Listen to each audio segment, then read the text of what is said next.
자, 여러분 이 책 아시는 분 있을지 모르겠어요. 이거 저자는 게오르그 루카치, 헝가리 평론가, 작가, 사상가인데 유대인이라는 그 민족적인 정체성이 더 유명한 그런 이제 사람이기도 한데요. 그 루카치에 대해서는 제가 소설의 이론, 저뿐만 아니라 많은 그때 제 또래 이제 공부하는 사람들은 좋아했던 책인데 읽고서 찍은 적이 있고, 그 다음에 이게 루카치의 유명한 건 소설의 이론이지만 이거보다도 더 먼저 썼던 이제 책이 영혼과 형식인데, 뭐 때문인지 제 머릿속에서는 영혼의 형식으로 기억이 돼가지고 여기저기에 많이 써먹었던 기억이 있는 책인데, 번역이 새로 된 김에, 이것은 제가 대학교 때 읽었던 판본은 아니에요. 번역이 새로 된 김에 읽고 또 한번 찍은 것 같고요.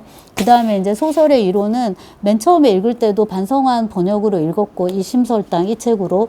이게 근데 아마 제가 대학 때 갖고 있었던 책은 아닐 것이에요. 새로 사긴 했을 텐데, 여하튼 이제 이것도 이제 읽고서 찍기도 하고 논문에도 이제 써먹고 했습니다. 그러고 이제 다시 찾은 책이 이 책인데, 딱 보면 짐작이 되실지 모르겠는데 이 책은 그 중고도서예요. 이게 제가 책이 옛날에, 그때도 이 책은 구하기가 힘들어가지고, 그때도라 하면 석사 논문 쓰고 할 이제 그 무렵, 제가 20대였던 그 무렵에도 구하기가 힘든 책이어가지고 제본을 떠갖고 읽은 기억이 있는데, 그때 이제 회색의 느낌이 드는 그런 이제 제본 표지 책이었거든요. 근데 그 책은 이제 없어졌고, 어떤 계기에 의해서, 지금 어떤 계기인지 말씀드리겠지만, 다시 이제 이 책이 읽고 싶어져서 검색을 해보니까 도서관에 있어요. 그래서 도서관에 빌리러 갈까 하다가, 지금 방학이잖아요. 그게 1번 이유고, 혹시나 가기 전에 한번 중고서점을 검색을 해보자 했더니 예스24에 있더라고요. 그래서 바로 이제 주문을 했는데 책값이 5,500원이에요. 배송료는 3,500원. 그래서 이제 9,000원 주고 샀는데요. 실제 책값은, 이것이 워낙에 옛날에 나온 책이기 때문에, 워낙에 옛날에 나와가지고 86년에 나왔거든요. 그래서 실제 책값은 4,000원입니다. 4,000원인데 그거에 비하면은 책값이 굉장히 적게 책정됐어요. 뭔 말이냐면, 이런 옛날 책들은 구하고자 하는 사람은 책이 비싸도 사기 때문에 정가가 4,000원이라도 제 생각에 한 2배, 최소한 한 8,000원, 심지어 한 10,000원에도 샀을 거란 말이죠. 근데 되게 정직하게 5,500원이었어요. 그래서 제가 지금 판매자에 대해서 그것 때문에 좀 길게 얘기하는 건데, 그리고 주문하자마자 배송도 바로 왔고요. 안양시에 거주하는 이모 씨입니다. 그래서 이거 보시지는 않겠지만 무척 감사를 이제 드리고요. 책을 받자마자, 책이 온 거는 8월 7일이었는데 이제 제가 펼쳐봤는데, 물론 지금 다 읽을 수 있는 분량의 책은 아니고요. 또 그런 내용도 아닙니다. 보시면 활자가 이제 요렇죠. 86년에 나온 책이니까는 굉장히 활자가 이제 작게 이렇게 이제 촘촘히 박혀 있는 책이고요. 지금 서문만 읽었는데 이것은 읽어야 될 책이기 때문에 미리 어떤 방향으로 읽을지, 또 이번에는 어떤 부분에 집중할지를 얘기를 하려고 합니다. 이 책을 목차를 딱 보면, 바로 이것이다. 바로 이것이다라는 이제 생각이 드는 그런 목차인데요. 뭐가 바로 이것이냐면요.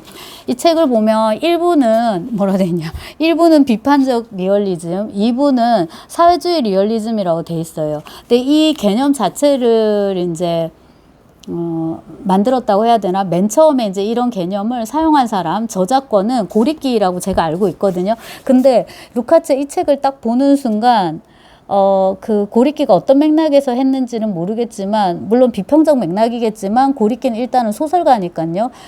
지금까지 뭐 도스토옙스키, 톨스토이, 그전엔 고골, 그다음 그 이후에는 뭐 체오비고, 그 사이에 뚜르게네프도 있네요. 그들이 했던 문학이 비판적 리얼리즘이라면, 우리가 하게 되는 리얼리즘, 우리가 쓰는 소설은 사회주의 리얼리즘에 속한다. 혹은 이제 그런 원칙 하에 우리가 쓰게 될 것이다. 대충 이런 맥락 아니었을까 싶은데요.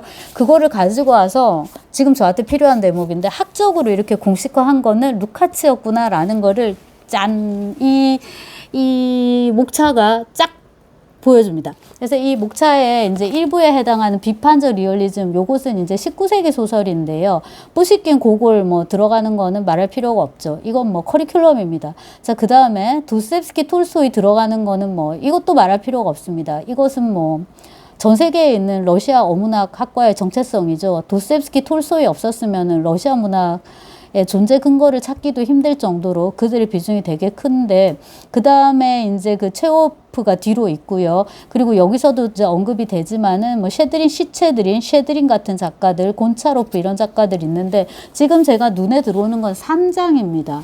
이 3장이 뭐냐면 러시아 혁명적 민주주의 문학의 세계적 의미인데, 제가 지금 읽으려고 포스트잇 꽂아놓은 게 이 부분이거든요. 여기서 이제 이 책에서 그 서문에서 이제 그 루카치가 밝히고 있는 그 주제하고 조금 연관이 있는데, 우리가 보통 이제 러시아 문학하면 톨스토이, 도스토옙스키 정도만 알지만 그들 말고도 훌륭한 작가들이 많다라고. 지금 제가 말씀드린 그 풍자 작가 쉐드린 같은 경우에는 스위프트 이래로 가장 위대한 풍자 작가라고 할 수 있는 살티코프, 쉐드린 이렇게 했는데,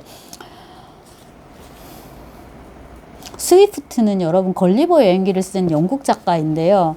지금 이건 루카치 되게 높이 평가한 거고요. 쉐드린 소설이 그렇게 사실 많이 읽히지 않아요. 근데 지금 국내에도 번역이 돼 있죠. 골료블리오프가의 사람들을 제가 읽었던 것 같아요. 읽고 이 채널에도 찍은 것 같은데, 기대가 컸기 때문에 좀 실망도 되게 컸고, 그 논문과에서는, 그러니까 러시아의 국문과죠. 그 논문과에서는 물론 이제 자기들 작가니까는 굉장히 비중 있게 다루기는 하지만, 좀 지금 우리 독자들이 읽기에는 네, 좀 그렇지 않나 싶고, 뭐 학자라면 또 얘기가 다르겠죠. 아무튼 이제 요런 19세기 소설, 그 다음에 이제 중요한 게 체르니첵스키인데요. 그 다음 게르젠, 벨린스키, 도브롤리보프 이런 사람들. 시대는 조금 다른 게, 헤르젠하고 벨린스키는 도스토옙스키 앞에 사람들이에요. 체르니첵스키는 그 이후 사람이에요. 도브롤리보프도 그렇고, 조금 더 이제 젊은 세대. 저는 이제 도스토옙스키를 중심으로 얘기를 할 수밖에 이제 없는데요. 이 사람들에 대한 얘기도 내가 좀 해보겠다라고 하고 있고, 제가 지금 이제 관심을 갖는 부분이 거기여가지고, 아마 지금 제가 3장을 조금 이제 집중적으로 읽게 되지 않을까 싶고요. 그 다음에 이제 그 부분이 러시아 문학 중에서 조금 덜 알려졌기 때문에 자기도 이제 중점적으로 이제 다루려고 한다라는 거였습니다. 거기까지 이제 비판적 리얼리즘이죠. 그 다음에 이제 체호프 얘기를 조금 해요. 조금 더 해줬으면 좋겠다라는 생각을 했는데요. 이건 이제 서문이니까 체호프의 이름이 언급되는 것만 해도 이제 대단하다라고 할 수 있을 것 같고요. 제가 오늘 체홉에 대해서도 이제 잠깐 짧게 언급을 했거든요. 여기 있다. 3판 서문에서 심지어는 뚜르게네프, 곤차로프, 오스트롭스키, 체홉도 빠졌다.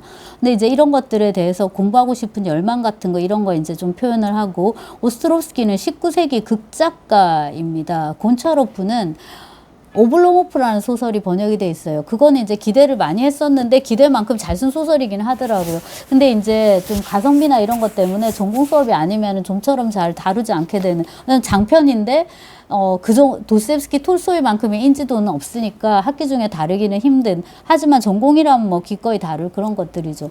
요 정도에서 이제 19세기 리얼리즘, 비판적 리얼리즘을 정리할 수 있을 것이고, 그 다음에 이제 흥미로운 게 2부의 사회주의 리얼리즘인데요. 고전적인 이제 19세기 고전적인 비판적 리얼리즘에 이어 사회주의 리얼리즘이 이제 뭐냐. 작가를 보면 그 정의를 알 수가 있는데, 6장 막신 고리키, 혁명 전 러시아의 인간 희극, 7장 숄로오프 고요한 동강, 입니다. 두 작가예요. 고리끼하고 숄로오프. 고리끼는 혁명이 일어나기 전부터 썼던 작가고, 고리끼의 대표적인 어머니는 1905, 그러니까 1차 혁명, 사실 볼셰비키 혁명 아닌 거잖아요. 그러니까 혁명 전에 쓴 소설이에요. 근데 그게 사회주의 리얼리즘의 전범으로 자리를 잡았단 말이에요. 그러니까 혁명 전에 작가 고리끼, 그 다음에 이제 혁명이 일어나고 이른바 소비에트 체제가 완전히 확립이 됐을 때 가장 많이 쓰이고 많이 읽히고 한 작가, 노벨상도 받고, 그러니까 세계적으로도 인정받은 작가예요. 숄로오프. 이렇게 두 사람을 지금 사회주의 리얼리즘의 대표 작가로 이제 꼽습니다. 이것도 지금 제가 관심을 갖는 부분이기 때문에 이 챕터를 이제 열심히 읽으려고 지금 계획을 하고 있고요. 1판, 2판 이제 서문을 보는데, 맨 처음 서문에서 새로운 사회주의 작가인 고리끼가 전시대의 러시아 문학과 얼마나 긴밀한 관계에 있는가 하는 문제, 그리고 또 그가 과연 어느 정도로 러시아의 고전적 리얼리즘 문학의 상속자이자 계승자인가 하는 문제 등이 전면에 부각되어 있는 점과 관련하여 하나의 새로운 재평가를 시도할 수 있을 것이다 해서 이제 고리끼를 어떻게 보는 겁니까? 그 고전주의 리얼리즘을 계승하면서 새로운 리얼리즘을 여는 작가로 보는 건데요. 다음 그 서문에 보면은 더해요. 그러니까 3판 서문에 보면은 막심 고리끼는 러시아 고전적 리얼리즘의 결산으로 그것의 대관식으로 그리고 사회주의 리얼리즘으로의 이행을 알리는 이정표로 취급되었었는데 이게 이제 그 전에 내가 그렇게 생각을 했었는데 이번 판에서는 사회주의 리얼리즘의 최초의 대가로서 자리를 잡았다라고 했는데 제가 볼 때는 이 서문을 쓰는 동안에 시간이 흐르지 않습니까? 그러니까 맨 처음에 서문을 쓴 게 1946년이에요. 1946년 부다페스트에서, 그러니까 헝가리죠. 이때 이제 그 루카치가 61세입니다. 61세죠. 어휴, 자, 10년밖에 안 남았네요. 자, 그 다음에 서문을 쓸 때가 1964년입니다. 그럼 나이를 좀 더 먹잖아요. 79세인 거예요. 중간에 하나 더 있어요. 그러니까 심판 서문 전에 여기 51년. 그러니까 이것도 66년이잖아요. 그러니까 이제 나이가 들어가고 세월이 흐르고 그 다음에 이제 이 사회주의나 이런 것들에 대한 평가도 조금씩 달라지고 작가에 대한 평가도 조금씩 달라지고 이러는데 제가 이것을 읽었을 때의 느낌은 맨 처음에 썼을 때보다 두 번째, 세 번째 서문을 쓸 때 고리끼에 대한 평가는 더 올라가 있다. 그러니까 고리끼가 고전적 리얼리즘에서 사회주의 리얼리즘으로 가는 가교 중간 단계의 역할을 한다. 대단한 작가죠. 그것만으로도. 근데 다음 판에서 얘기하는 거는 오히려 정말 사회주의 리얼리즘을 놓고 봐도 이게 최고 작가인 거예요. 달리 말하면 고리끼보다 잘 쓴 작가도 없다라는 거예요.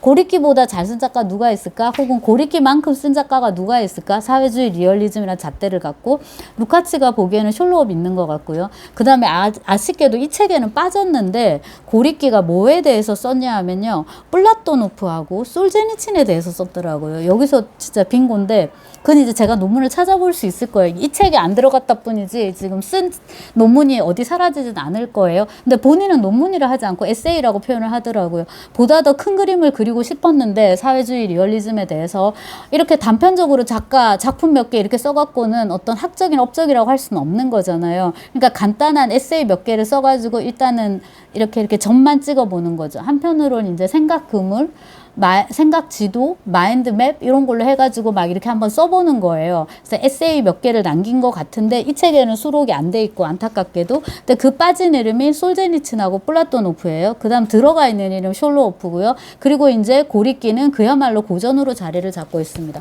숄로오프 같은 경우에 요거를 제가 학교에서 빌려왔는데 지금 읽지를 않아가지고 뭘 하고 있는지. 이 시리즈는 좀 네, 우리가 실비 보면서 다 읽는 시리즈 아닌가요? 제가 급하면 항상 찾아보는데요.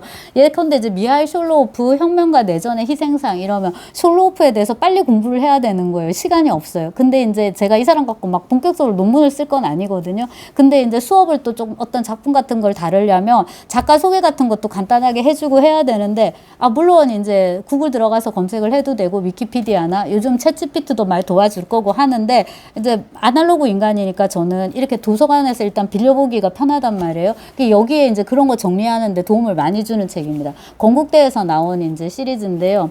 이건 이제 읽고서 제가 요약을 하도록 할 건데 아무튼 숄로오프, 플라토노프, 그 다음에 이제 솔제니친 그리고 이제 고리끼 이런 작가를 사회주의 리얼리즘에 이제 대표격으로 다룬다. 그리고 이제 고리끼에 대한 뭡니까 어떤 평가 같은 거는 훨씬 더 이제 격앙돼 있고 올라가 있다라는 이제 그런 느낌을 주고요. 그 다음에 본인의 어떤 겸손함. 소비에트 문학을 총체적으로 파악할 만한 학문적인 능력이 내가 지금 없고 그거에 대해서 이렇게 솔직하게 이제 얘기를 하는 거죠. 한편으로는 이제 이게 당연한 것인 거죠. 학자로서. 소비에트 문학의 계통적 발전을 제시하는 것, 그것의 발전 경향을 밝혀내는 것에 있어서 저자의 무능력을 말할 것도 없이 분명한 것이다. 그래서 이렇게 에세이적으로 접근해가지고는 이제 총체적 어떤 그림은 지금 그릴 수가 없다라는 거고요. 그 다음에 그 고리끼를 특히나 이제 강조하는 것은 19세기의 그 리얼리즘과 소비에트 리얼리즘의 관계가 단절이 아니라 서로 연결돼 있다, 연속이다라는 건데 그거는 제가 지금 이 책을 되게 어릴 때 읽고서 다시 손에 든 것만 봐도 이제 알 수 있는 것이 도스토옙스키, 톨스토이를 이렇게 제가 지금 많이 읽고 이제 가게 되는 길이 네, 소베트 소설이 된 거예요. 근데 지금 여기 루카츠가 말하는 대로 그들 간의 관계가 단절이 아니라 엄청난 연속성, 그러니까 전통의 뭡니까 창조적 계승과 발전이라고 할 수 있는 거죠. 하지만 도토리만큼은 쓸 수 없어요. 쓰지 못해요. 써서도 안 돼요. 네. 그거 이제 읽어보면 아는 건데요. 다시 이 책으로 이제 와서 톨스토이, 도스토옙스키 그리고 고리끼가 각각 자기 나름의 방식으로 이 위험을 극복했던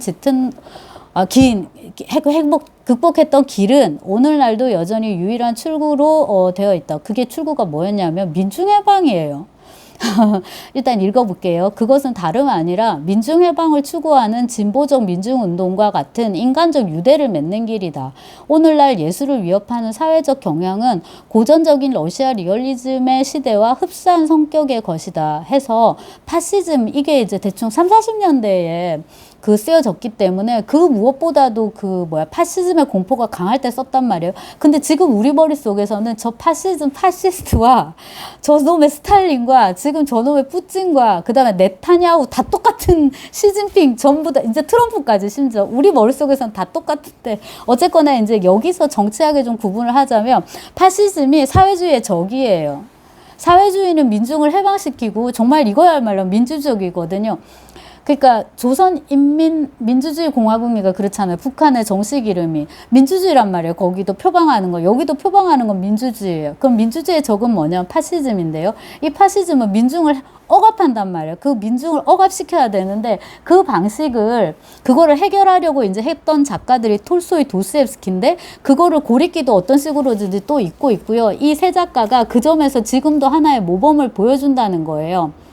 그러므로 오늘날 파시즘에서 해방된 각국 민중들의 새로운 민족적 민주주의 문화를 둘러싼 투쟁에 있어서 러시아 민중 해방의 리얼리즘적 대가들은 여전히 하나의 모범으로 남아있다. 그러니까 도스토옙스키, 톨스토이, 고리끼 앞에 고골 푸시킨 다 마찬가지입니다. 체우도 마찬가지고요.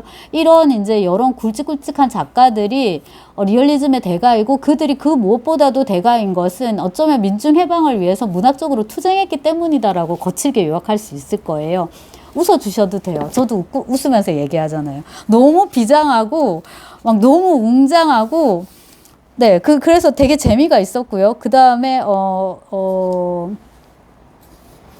소비에트 문학에서 사회주의 리얼리즘은 세계 문학의 새롭고도 더 높아진 한 단계를 의미한다. 이게 이제 당시 60년대에 50년대 루카츠의 평가인데 여기서 또 한 번 무슨 생각을 하게 됩니까? 과거에 정말 이렇게 화려했던 SR이 사회주의 리얼리즘이 지금 이제 이런 식의 평가를 받고 있구나. 정말 영원한 것은 아무것도 없고 절대적인 것도 또한 이제 아무것도 없구나. 그런 생각을 하게 되고 도스토옙스키, 톨스토이, 고리끼의 민중 해방을 위한 그 엄청난 노력, 진짜 좌파적 시각이죠. 요즘 쓰는 표현을 빌자면 그런 건데요. 그거를 이제 이렇게 얘기를 해요. 톨스토이는 농민층에, 도스토옙스키는 고통받는 도시 하층민에, 고리끼는 프롤레타리아와 빈농층에 뿌리박고 있다. 이거 이제 그들의 그 문학적 저작, 그 다음에 그들의 어떤 문학 세계의 어떤 전반적인 토대가 톨스토이는 농민, 도스토옙스키는 도시 하층민, 라스콜리니코프 대표적이죠. 그 다음에 이제 고리끼는 뭡니까? PT, 프롤레타리아랑 도시 빈곤층, 룸펜 프롤레타리아. 이게 우리 그 근대 문학에 사실 그대로 와가지고, 할 말이 별로 없네요. 강경의 인간 문제라든지 안 떠오르는데 최소의 홍념 뭐 이런 것들 그 다음에 뭐 좀 되게 막 지적인 그런 유희로 많이 포장되긴 했지만은 이상의 소설도 비슷한 것 같고요. 그 다음에 이제 현진건의 사실주의적인 그런 여러 단편들 그리고 그 김동인의 감자 분녀는 누가 썼죠? 그런 거나 그 다음에 김유정 또 소설 중에 땡볕인가 그 매춘하면서 또 먹고 살고 하는 그런 거 있잖아요. 아무튼 그 20, 30년대 우리 그 국민의 삶을 다룬 여러 소설들하고 이게 다 연관이 돼요. 고리끼가. 그래서 아마 고리끼를 읽으면 분명히 비교 작업을 하고 싶어질 거란 생각이 들고요. 일단 이제 러시아 문학 내에서만 놓고 보면 톨스토이는 그 러시아 농민, 농노죠. 그 다음에 도스텝스키는 도시빈민. 그 다음에 고리끼는 이 프로레타리아, 룸펜 프로레타리아. 그 다음에 산업화가 많이 진행됐기 때문에 이제는 농민보다도 노동자, 혹은 농민과 더불어 노동자. 그리고 이제 그게 레닌의 되게 큰 고민이기도 했던 것 같고요. 이런 문제들을 총체적으로 다루는 거예요. 그래서 그들이 이제 이런 식으로 민중해방을 이 얘기를 라스콜리니코프한테 가서 해보세요. 우리가 다 싸다고 도끼를 맞을 수도 있는. 아무튼 이제 이들이 다 민중해방을 이제 이렇게 꿈꾸고 그거를 이제 문학적으로 형상화하는 방식이 지금도 유효할 수 있다라는 거고요. 그래서 재밌기를 바라고 이제 읽는 대로 또 얘기를 아마 하게 될 것 같고요. 제가 그 20대 때 읽었을 때는 아마 일부를 위주로 읽었을 거고 특히 도스텝스키 부분을 읽고서 굉장히 환멸에 빠지고 막 좌절했던 기억이 있습니다. 왜 그러냐면 이제 이거를 읽고서 루카츠 소설의 이론을 읽고서 여기에 보면 이제 도스텝스키의 소설은 다음 세대에 속한다고 이제 그 부르주아의 서사시로서의 소설 그거에 딱 들어맞는 소설 중에 하나가 톨스토이 소설인 거잖아요. 그리고 루카츠가 특히 좋아하는 거는 톨스토이 안나 까레니나가 아니에요. 전쟁과 평화예요. 전쟁과 평화가 루카츠의 그 이론에 딱 잘 맞아요. 그러니까 성숙한 남성으로서의 형식, 그 다음에 환멸 이런 것들요. 근데 쭉 얘기를 한 다음에 도스텝스키의 소설은 새로운 시대에 속해 있다라고 하고 뭔가 굉장히 낭만적인 여운을 남기면서 끝을 내서 그 다음에 이제 이 책을 읽을 때는 루카츠가 어떤 식으로 그것을 자기가 던진 수수께끼를 어떻게 풀어줄까 굉장히 궁금해하면서 읽었는데 제가 그걸 아마 석사 논문에 요약을 한 것 같은데 극히 사회학적인 관점에서 이제 요약을 하죠. 그 관점에서 보면은 라스콜리니코프의 범죄라든지 이런 것이 굉장히 단순하게 해석이 돼요. 네, 단순화시키면 충분히 단순할 수 있는 거죠. 사회적인 양상으로. 그러니까 E.H. 카의 그 역사란 무엇인가에서도 얘기를 했지만은 그 개인하고 사회, 환경과 인간, 이제 이런 관점에서 볼 수 있는 거예요. 사실 그 관점에서 다 보는 이제 책인 것 같고요. 제목이 변혁기 러시아의 리얼리즘 문학인 거잖아요. 자, 다시 가서 그때는 그래서 20대 때는 환멸을 느꼈는데 이제 지금 제가 나이가 되게 그때보다 한 25살 많아진 상태에서 다시 이 책을 보니까는 만감이 교차하는 정도는 아닌 것 같고 한 10감각 정도가 교차하는 것 같은데 여러 가지가 교차하는데 일단 이제 학적으로 굉장히 쓸모가 있는 소설, 실용적인 목적이 있어요. 이렇게 하면 좀 야박할 수 있지만 논문 쓰는데 되게 도움이 되겠다 싶은 이제 책이어서 고리끼나 이제 숄로오프를 그 앞에 있던 작가들 이제 도스텝스키, 톨스토이는 많이 했고 앞에 있는 체르니첵스키인데요. 체르니첵스키랑 엮어가지고 논문 쓰는데 이제 1번 참고 문헌이 될 수 있겠다라는 좀 야박하지만 일단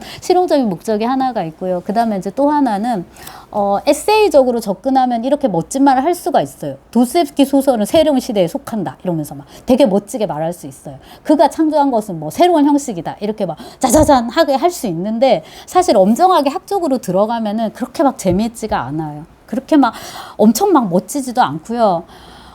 그쵸. 예. 그러니까 되게 그냥 멋진 남자랑 결혼해서 살면 별 볼 일 없는데 진짜 이효리 말대로 그 놈이 그 놈이다 하고 똑같은 거예요. 여기도 이제 그렇게 관점을 잡으면 아주 이제 그 멋진 연구서라고 할 수 있는 거고요. 그런 식의 어떤 사회학적 관점, 리얼리즘에서 철저하게 도스텝스키의 소설을 이제 읽었던 것이죠. 그 관점을 체르니첵스키, 그 다음에 이제 고리끼, 숄로오프를 볼 때는 어떻게 적용을 할 것인가를 이제 이건 이제 책을 읽으면 이제 알 것이고요. 읽을 것이고, 그 다음에 이제 오랜만에 다시 보니까 아까 제가 한 10개 정도의 감각이 교차한다 했잖아요.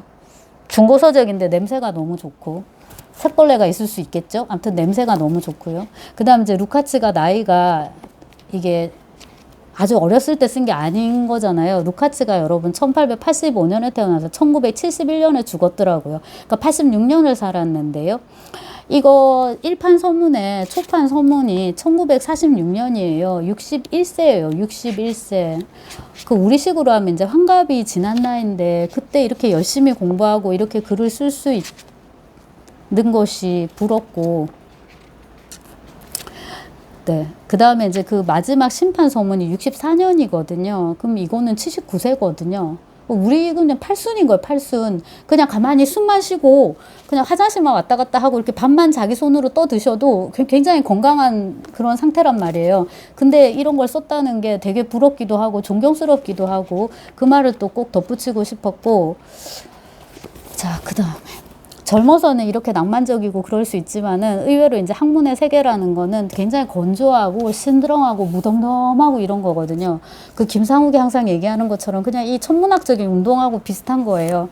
그냥 도는 거죠. 그냥 생각 없이. 생각 있이 도는데 도는 것 자체에 생각을 가질 필요는 없는 거예요. 그냥 이제 지구가 태양 주위를 돌듯이 그냥 그렇게 돌고 지구는 지구대로 이렇게 도는 건데 그냥 돌면서 계속 공부하는 거예요. 자, 그렇고 제목인데 변혁기 러시아의 리얼리즘이라는 거는 이거는 굉장히 이제 의역을 해갖고 번역을 하셨더라고요. 원제는 데아 루시셰 레알리즈무스 인 데아 벨트 리테라투르 독일어입니다. 그래서 그냥 막 되는 대로 막 읽어봤어요. 제가 여기다 써놨는데 세계 문학 속에서 러시아 리얼리즘 인 거죠. 그죠? 그러니까 러시아 리얼리즘을 세계 문학의 전통에서 이제 조망하려는 책으로 볼 수가 있고, 달리 말하면 세계 문학에 내놓아도 손색이 없는 작가들. 그 다음에 이제 루카치가 한 것들이 이런 거니까 세계 문학, 특히 이제 독일 문학, 다른 뭐 플로베르도 좋아하고 돈키호테도 좋아하잖아요. 그런 어떤 세계 문학 속에서 러시아 문학을 보고자 하는 시도가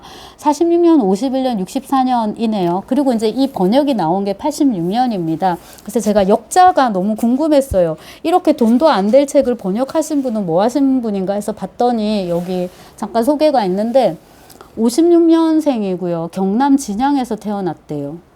저는 경남 거창 출신인데 진양이 어딘지를 모르겠네요. 자, 그 다음에 서울대 사범대학 국어과를 졸업을 했더라고요. 그리고 현재 서울대학교 대학원 국문과 박사과정 재학 중임. 이 86년에 이제 그랬는데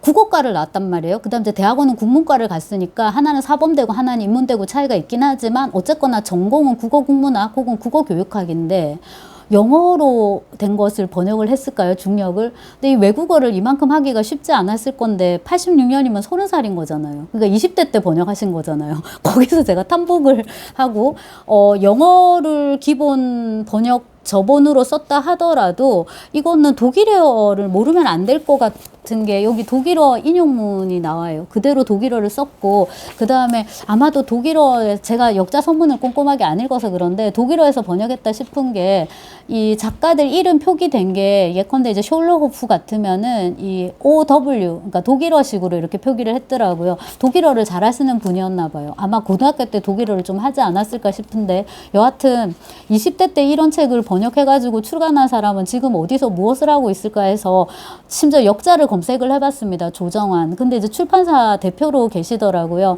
그리고 이제 이런 식의 이제 저 같은 극소수의 독자들이 찾기는 하지만은 그렇게 어쩌면 정말 필요하지만은 참으로 그 많은 독자를 얻기는 힘든 그런 책들을 쭉 내고 계시더라고요. 그래서 제가 좀 길게 얘기를 하는데 정말 응원을 하는 그런 마음이고 그 다음에 이 출판사도 지금은 뭐 하고 있는지 모르는데 동력입니다. 동력. 출판사 이름부터 엄청 이제 그런 느낌이 나죠. 아까 제가 말한 민중해방, 막 좌파, 막 이런 것들 느낌이 막 나는데 그런 그 느낌이 다 좋고요. 이 동력 신서 37입니다. 그 말은 다른 것도 많았다는 거잖아요. 그래서 여기서 나왔던 책이 이거 생각나요. 청년 해결 1, 2. 그 다음에 이제 시집도 있는데 김정환, 백원담 역금, 뭐 김정환은 영문학자 그 셰익스피어도 번역한 그 시인인 거잖아요. 그래서 책까지, 출판사까지, 동력, 출판사, 그 다음에 이제 이 역자, 조정환, 이름까지 한번 이제 기억을 하고, 이제 뭡니까? 읽기만 하면, 네, 되겠네요. 루카치의 변혁기 러시아의 리얼리즘 문학이었고, 혹시라도 루카치에 관심이 있는 분이라면, 그 다음 이제 러시아 문학 전공자가 아닌데, 그냥 인문학자, 문학에 관심이 있으면, 루카치 소설의 이론은 뭐 필독서라고 할 수 있을 것이고, 조금 마음에 들면은, 요거까지 이제 책이 예쁘게 나왔기 때문에 한번 들춰보셔도 좋을 것 같습니다.